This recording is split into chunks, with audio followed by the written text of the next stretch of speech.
This is The Balance Dilemma. We tackle the often uniquely, but not always, female dilemma, managing life, work, family, and self. I'm Maura Carlin.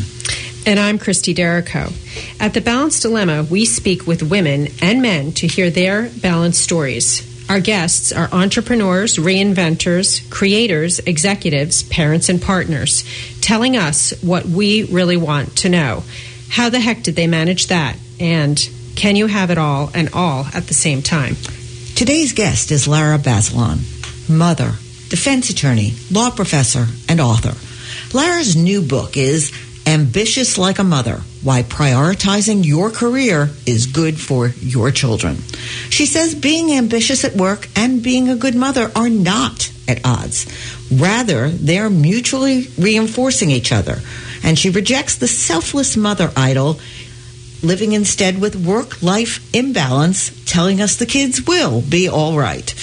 We're going to have her explain a headline about her book that millennial men want 1950s housewives after they have kids. Can't wait to talk about that. Welcome to The Balance Dilemma, Lara. Thank you so much for having me. So we'd like to start off with your personal story, some of which is included in your book. You're one of 4 girls, and you are several generations deep with education. Your grandmother went to college, and your mother was a medical doctor. In fact, your mother worked outside the home, which was not so common in the 1960s and 70s. Did you feel you had a need to fill those big shoes? I did, although I think the way that it was phrased to me is that I was given a lot of advantages out of the gate, and then it was really important to use whatever talents and education I had to try to contribute to make the world better. And that was really a lesson that my parents drove home to all 4 of us. So walk us through having a working mother. Did she project the perfect mother image? How did others view her? And how did your father step in? Well, we'll get to my dad in a second. I think my mom, I didn't realize this until I started interviewing her for the book. It's amazing what you can learn about your own parents. You think you know everything, but you really don't. That she felt some judgment. I think she felt some judgment from her own mom, from her mother-in-law, and somewhat, I think, from the larger society, because what she was doing was really unusual. She went to medical school. She was a practicing physician. She had a full-time job, and this was in the 70s and the 80s, and it was really, really uncommon for that kind of choice by someone who also had 4 children and was married. And then she also married a pretty traditional person in the sense that my dad is absolutely a feminist, and at the same time, he doesn't know how to boil water and has no interest in learning how to do any kind of domestic chore. And so he really outsourced all of the domestic part of our lives to my mom. So she really did, in that very classic sense, have 2 jobs. Was she actually handling all of, I guess, the domestic side, and it was outsourced, or was she doing it? She did a combination of things. So my dad likes to joke that he always has to have frozen dinners, but what he means is that my mom makes a bunch of homemade food on Sunday and then freezes some of it, and I'm like, Dad, you really shouldn't be complaining about that. And we had a full-time babysitter / housekeeper growing up who would sort of ferry us to and from school and activities when my mom couldn't do that, and kind of like get things started so that when my mom got home, she could kind of pick up where the babysitter left off. Was it still considered that it was her domain? One guest we had, talked about how her mother's career was fine as long as it didn't impact her father's job, as long as the wifely duties were taken care of. That is almost exactly the words that my mom used when I asked about my dad. Dad was fine with my working as long as it didn't impact him. So that precisely sums up what was going on when we were growing up. And yes, the house was absolutely my mom's sphere, not my dad's.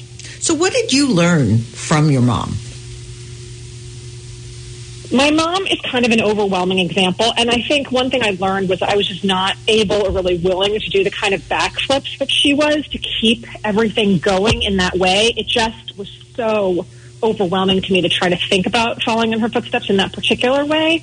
And at the same time, I mean, I have tremendous admiration for my mom because she grew up in near poverty. She really struggled and worked her way up by getting a bunch of scholarships and skipping grades and went to medical school. And then she fell in love with my dad, and they're still really deeply in love. And so in a lot of ways, my mom is kind of this example of a life that I was never really able to have for myself, because she did manage to sort of pull everything off, but I don't have her unique combination of talents, I don't think.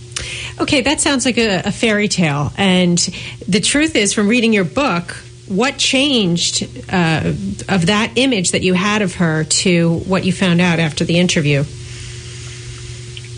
So it's interesting, because what I realized after talking to my mom is that she made a lot of sacrifices that were really invisible to me.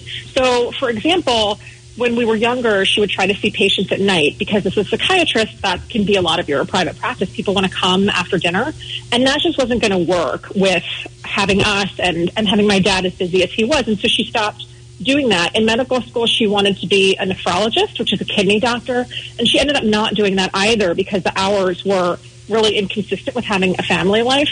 And another thing that she told me that I didn't realize was she didn't realize her earning potential anywhere close to it until my last sister left for college. So all along the way, she was doing things in a way that was going to accommodate my dad, accommodate the four of us. And those were, as I say, like these invisible sacrifices that I wasn't aware of. One of the things you said in the book, and I think I'm quoting here, is her success required yielding her leisure time, her emotional energy, and some of her aspirations. I had almost no close friends when you were growing up. That really rang true to me when I read that. That must have been hard for you to hear, that your mom actually had no friends during those years. It was hard. I think she had so little free time. And one of my memories of my mom is that on Sundays, she got an hour to watch PBS, because she was really obsessed with Masterpiece Theater. I don't know if you ever watched that show, but of course, she's an Anglophile, and they would always do this miniseries. And it was her 1 hour to herself where she could actually have this time.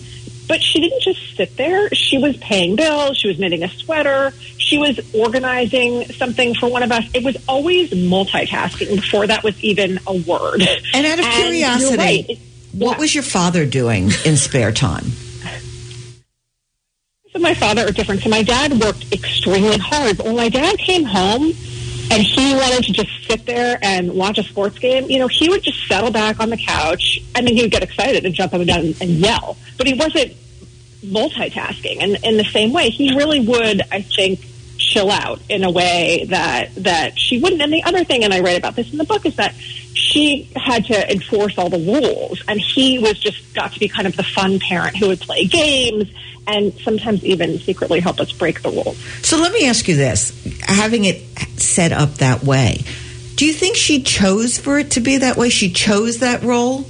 Or it somehow just fell on her? Some people want that control in the house. Absolutely. I think that's a great point. And a lot of the moms I interviewed who are much younger than my mom would tell me that they were overburdened and sometimes resentful, but at the same time they refused to cede control, because if they outsourced the cooking or the shopping or the doctor's appointments to the husband, they felt like it was going to get done differently and worse. And so by having control, they could make sure that it was done exactly the way that they wanted. And we're talking about very high-achieving perfectionist women. And I think to some degree that's true of my mom, but I also think she had known my dad for a long time before they had children, and she knew exactly what she was getting into. I mean, one of the things you can say is that maybe it was an unequal division of labor, but I think it was also a bargain that they struck. So she wasn't really in for any unpleasant surprise. A bargain with the devil. Well, just in the Wall Street Journal this week was an article the headline reads, "Moms are struggling with burnout. Is it more work to let dads help?" And according to our research, gatekeeping is the phenomenon where women, in some sense, can't relinquish this control and make themselves the gatekeeper on almost every domestic aspect, which undermines them. And but some of it is not their choice. Some Correct. of it is the she-fault parent, and if they don't do it, it doesn't happen. So True. Having grown up with this, how did it affect you and your education, career aspirations, what you thought of marriage and children? Well, my parents had a tremendous influence on me in the sense that this was very much the free to be you and me era. I don't know if you remember that album, but that was our family mantra, and our parents absolutely believed in. You know what, Lara? Hold on. Hold that thought. We'll be right back. You're listening to The Balance Dilemma. We're speaking with Lara Bazelon. And Lara, before our break, you were telling us how your upbringing affected what you wanted in your life. Right. Well, I idolized my parents' marriage, or maybe idealized it, and I really wanted to get married, and that was very important to me, and I did. But I guess I didn't realize kind of how different I was from my mom and how much more I was like my dad until I started interviewing my parents and thinking about their career trajectories and writing the book. And the truth is, the choices that I made professionally very much mirrored the choices that my dad made and not the choices that my mom made. And this brings us to a great story in your book, which I like to call a misperception. Children see things through their own lens. You had the opportunity to interview Gretchen Rossman, who was a mother that you held in high regard. Why don't you tell us about what you found based upon your memory and what the interview provided? I had a best friend when I was little. Her name was Tamara, and her mother's name was Gretchen. And Gretchen was this mom who I completely idealized. She was absolutely beautiful. She always seemed to be making some kind of crafty thing. She hand-sewed Tamara and her sister's Halloween costumes. She was always, I thought, at home and available in a way that my mom wasn't. And so anyway, I had always kind of pictured her as like the perfect mother. And I looked her up 20, 30 years later, and I couldn't believe it, except that it was obviously still her because it was her picture. But she was a tenured professor of education at UMass Amherst, and it turned out that the whole time I had known and idealized her, she was getting her PhD from the University of Pennsylvania at night. And then she ultimately applied for and got this tenure-track job. She separated and ultimately divorced her husband and moved away. And what did that tell you? Not realizing it then and finding this woman who you really thought was June Cleaver really was sort of an academic superstar. It blew my mind because you realize as a child the things that you believe are true and then the reality. And there's such a gap between those two things. And also, I started thinking about what was the image that Gretchen was trying to project, and it's that classic sort of thing where you see the duck serenely on the pond, but the feet are, or the webbed feet are kind of furiously paddling underneath, and that part of it is invisible. And I wonder, too, if that was sort of a choice on her part, because this was the 70s and the 80s. So how did all of these things we're talking about here affect your expectations and your choices that the choices you ultimately made when you were an adult?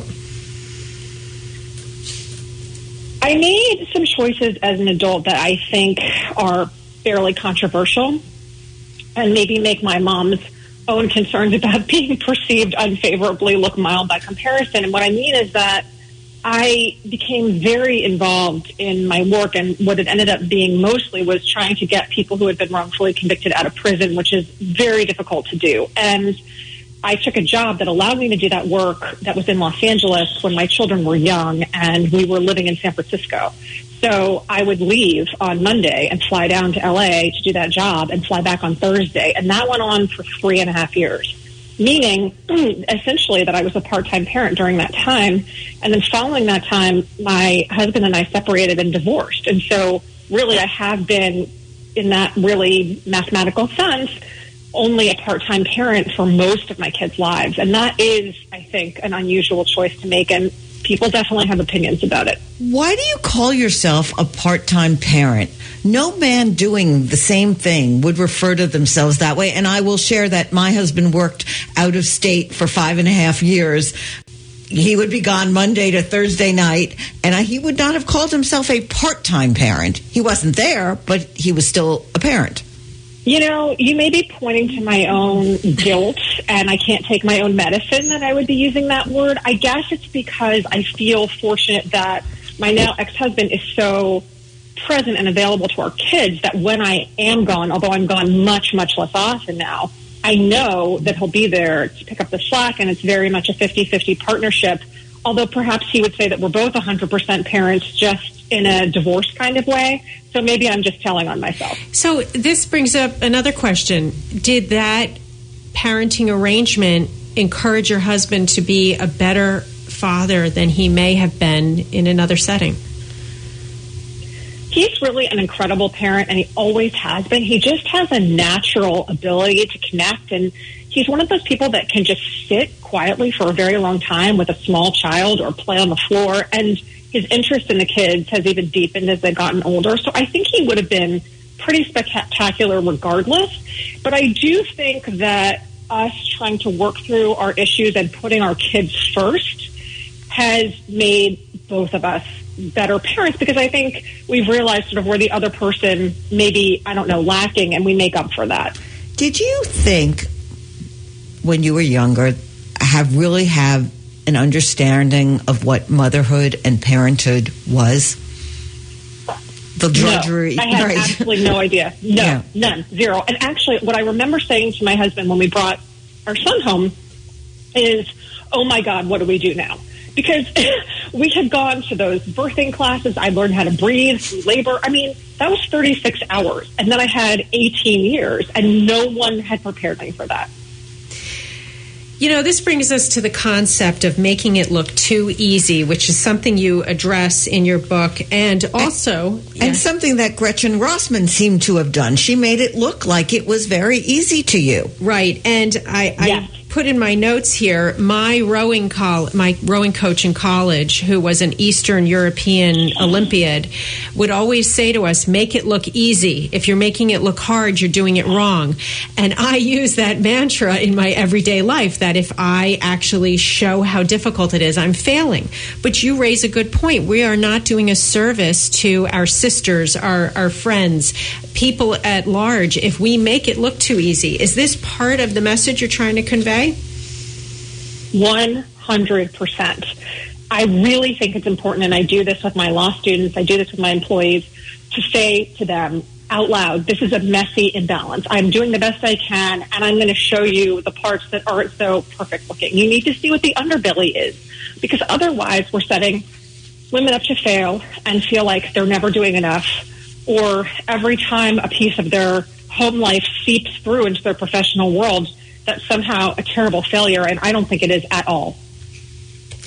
You know, there's been a lot of headlines recently because it was the Queen's Jubilee, and we always try to include the royal family on the show.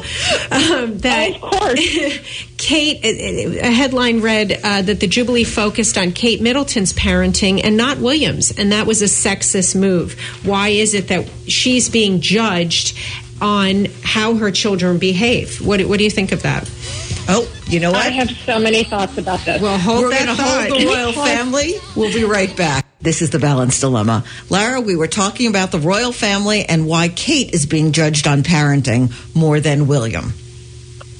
Your thoughts? Okay, so, yes, where do you start? First of all, let's think about the judgment that rained down on Princess Kate and how little she had available to her during that Jubilee. She's got 3 kids.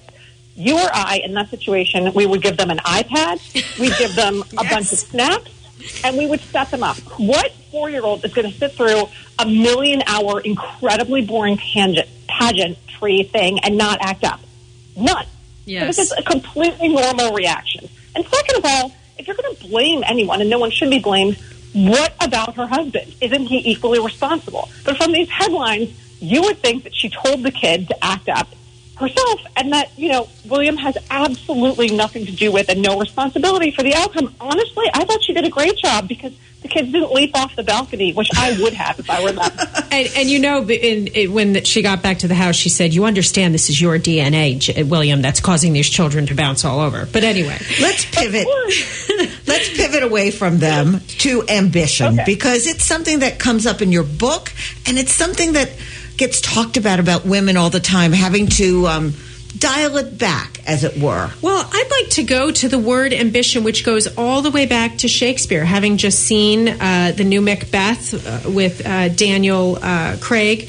And ambition is attributed to Lady Macbeth as a very negative quality, and it's her vaulting ambition that leads Macbeth down this bad, dark path. That's the entire plot of the book.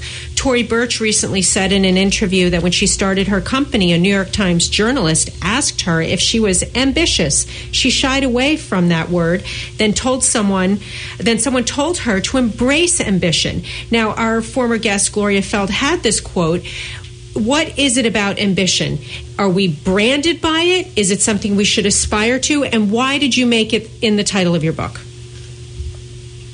I believe that we should absolutely aspire to it. If you look it up in the dictionary, what it means is striving for achievement. And that is something that is equally available to men and women. And yet, when men are ambitious, we praise them. And when women are ambitious, we call them Lady Macbeth. And I love that you referred to that, because that was the label that got affixed to Hillary Clinton, who was dogged her whole life by this idea that she was, quote unquote, too ambitious, when what she wanted was really to support her family when her husband was a politician and she was working as a lawyer to pay the bills, and then later pursue her own political career, which is perfectly natural and normal. And yet, all we ever thought about her, being told about her by the media, was that she was avaricious, that she was grasping. And look no further than the fact that the night before the 2016 election, the New York Times published a piece called Hillary Clinton and the Story of the Unbaked Cookies, referring back to that infamous quote where, asked why she didn't stay home, she said she could have and baked cookies, but instead she chose to pursue a profession. Oh my God, let's kill her. And you chose what you call your $5 million dream job. And you write about that. Tell us about that. Because it's actually the first time you mention pursuing money. So I really wanted to be an academic. I realized this after having been a trial lawyer for a number of years and loved it, but also wanted to segue into teaching and litigating in this very particular way, which is being a clinical law professor, which is what I do now. And it's difficult to do that and do exactly what you want without tenure. And tenure is a very long climb. And so I did the math, and I realized if I tried to do it, ultimately it was going to be worth about $5 million when you think about lifelong job security, the amount I was going to earn over time, and then my retirement. And so that's why I called it the $5 million bet. I called it the $5 million bet because it's a very risky thing to do. A lot of people who try to get tenure do not get it for a variety of reasons. And you profiled a period of time in your book where, after that harrowing experience commuting from San Francisco to L.A., you quit and did not have something in the can as the next job. And you cobbled it together with some freelance work, $50,000 you got from your former client, which was almost like a gift, even though you really you really should have been paid a lot more for that, for the amount of work that you did. How was that time when you really were on meager income and working towards this pivot towards the $5 million bet?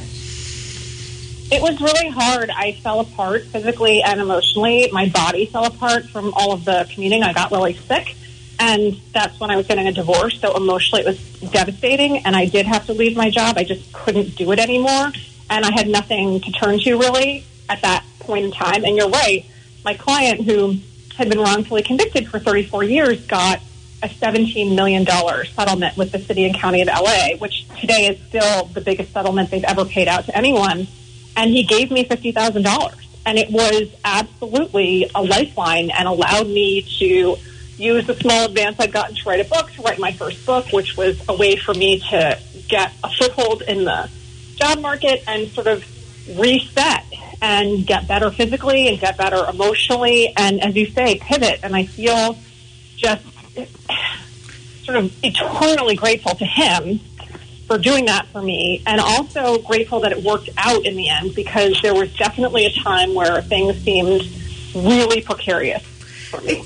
But for somebody who went to law school and worked at a top law firm and was a big litigator, pursuing the dollar didn't seem to be your focus. Nor was it your mother's focus. Where did that come from? And do you regret it? No, I don't regret it. And it's funny because I do call academia a $5 million bet, and it is. But that's $5 million over a period of 25 years. Over practically a lifetime, right. And with benefits. Right, exactly. I'm not a rich person. My parents never emphasized money. They are people who live in the same house that they've lived in for 50 years, which was always too small for the four of us.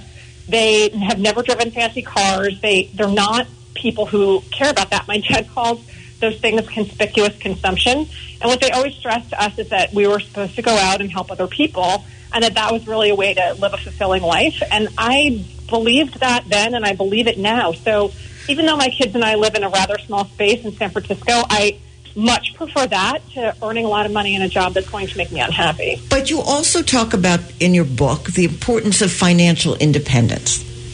Yes. So well, there's a difference, right? Okay, so there's a difference between being incredibly wealthy and having a second home and a large house, and being financially independent, meaning I can pay my mortgage, I can pay my bills, I can buy things for my kids, I can take us on vacation. And that was what was important for me to be someone who didn't need to ask my ex-husband for money, didn't need to ask my parents for money, that I could do it myself. And so that was always my goal, to have enough money to make sure that that was possible. You moved career-wise, you stepped back from a job that was taking all of your time and attention. Do you think that there are some careers that are just easier for a mom or some that are just too hard for a mom to do? And why, if at all, is that bad to admit?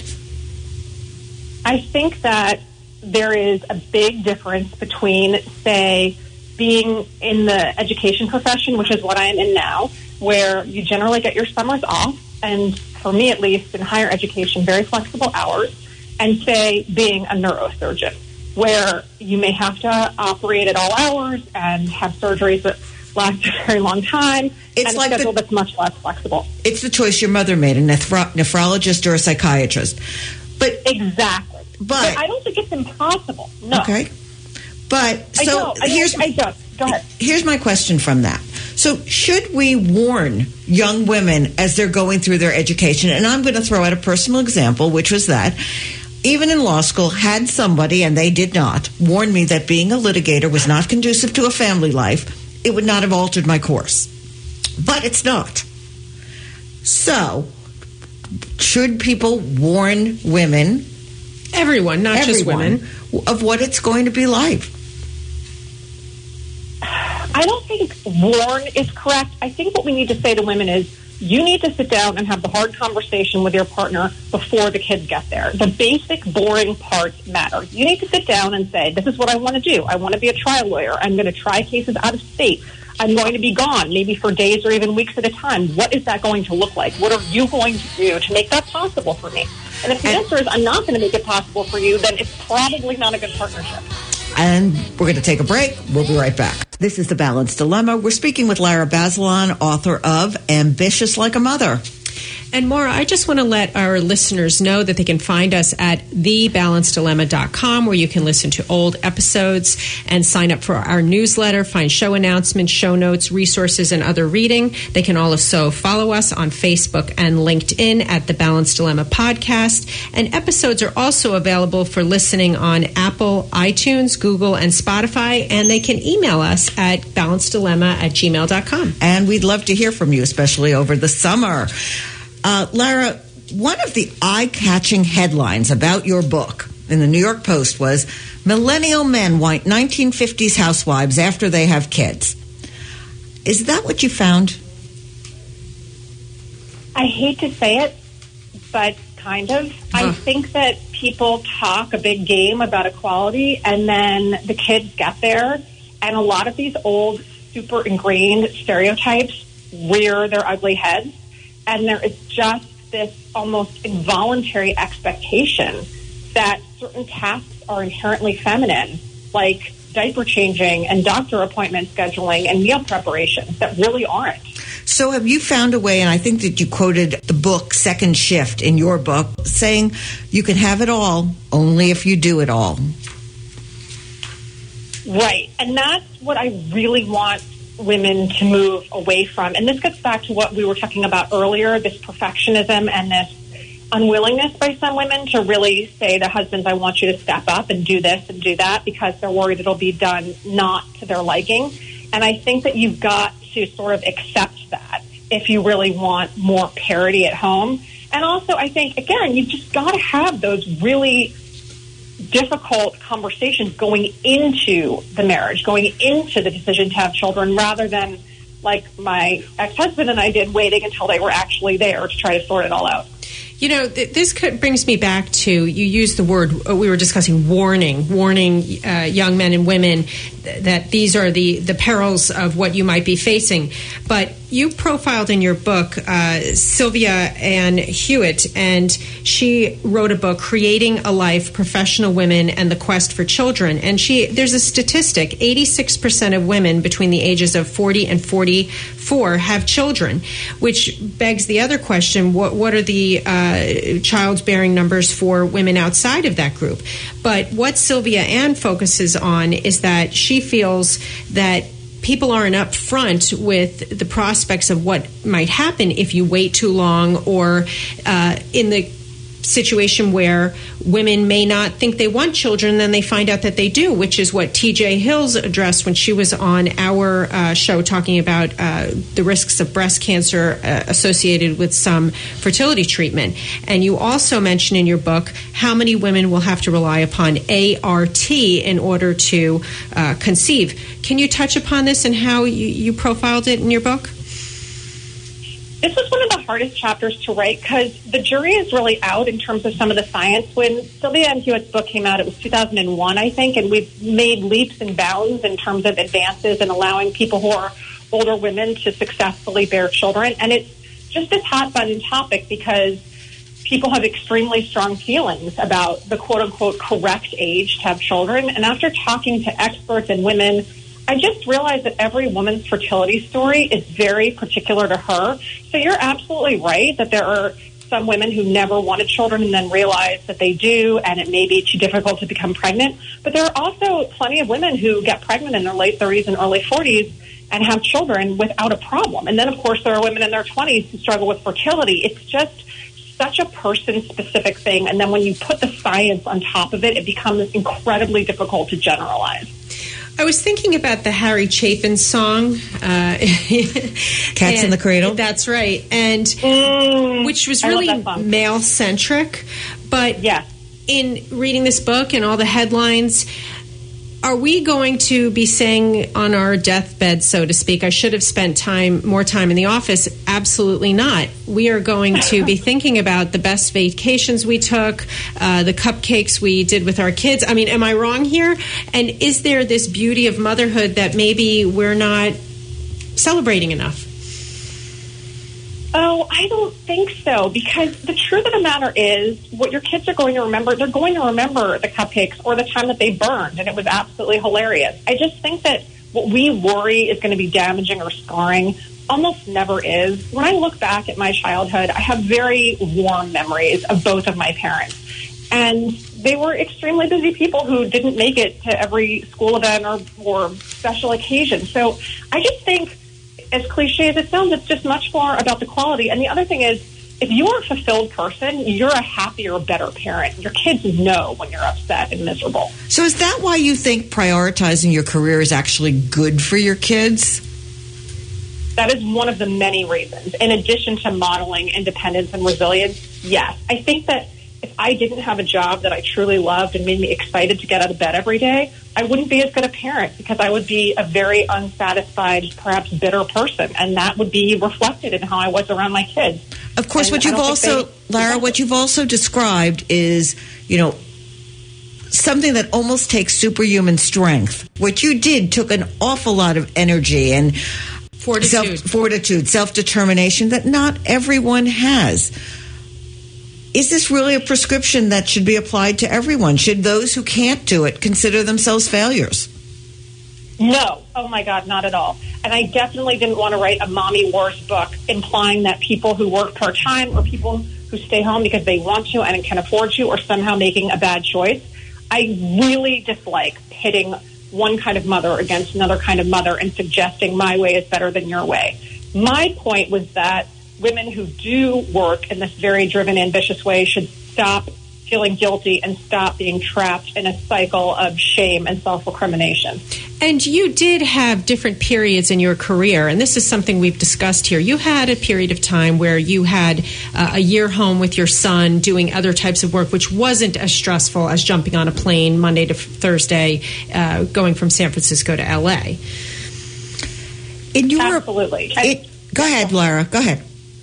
No, I was just going to say that's 100% true, and I really treasured that time that we had together. And then when I had my daughter, I had an extremely unforgiving job that forced me to go back after 12 weeks and threatened to fire me if I didn't. And I was really upset about that. So where I had been going with the other question was whether you were concerned that your book would foster or increase the divide that has always existed between stay-at-home moms and those who work outside the home.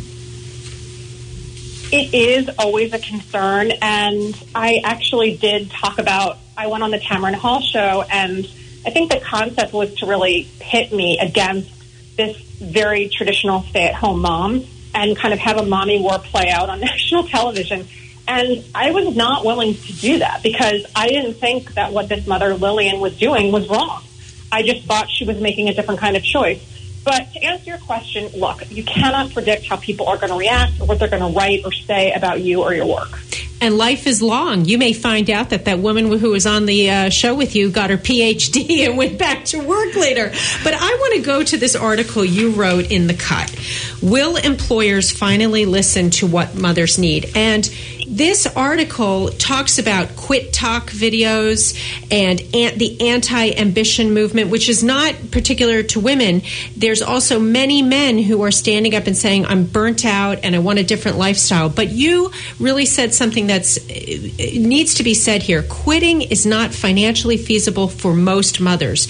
In reality, most mothers, especially those with college degrees who could afford childcare, they hung on often by their fingernails and persevered during this COVID time that we went through.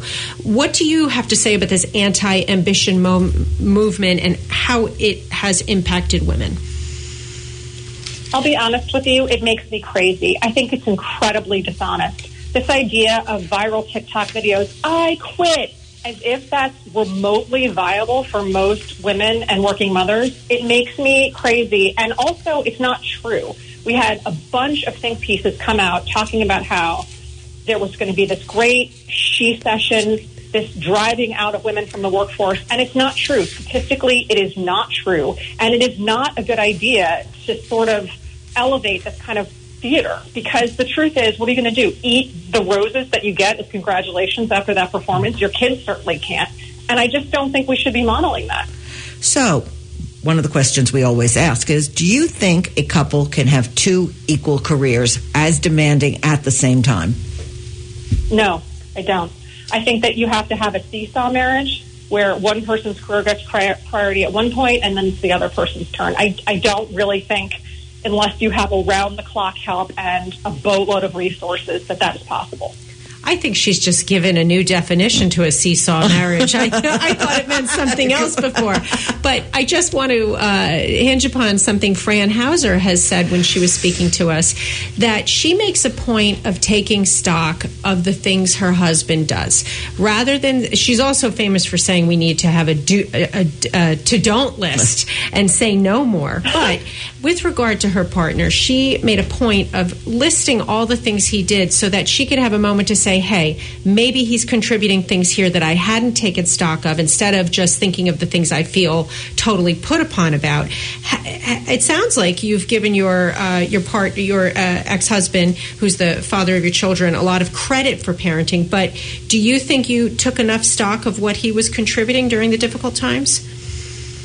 No, I don't. I don't think we treated each other well. I don't think we were generous with each other when we were together, and I lay that responsibility equally upon myself. I don't think I appreciated him in the ways that a functioning, healthy couple should.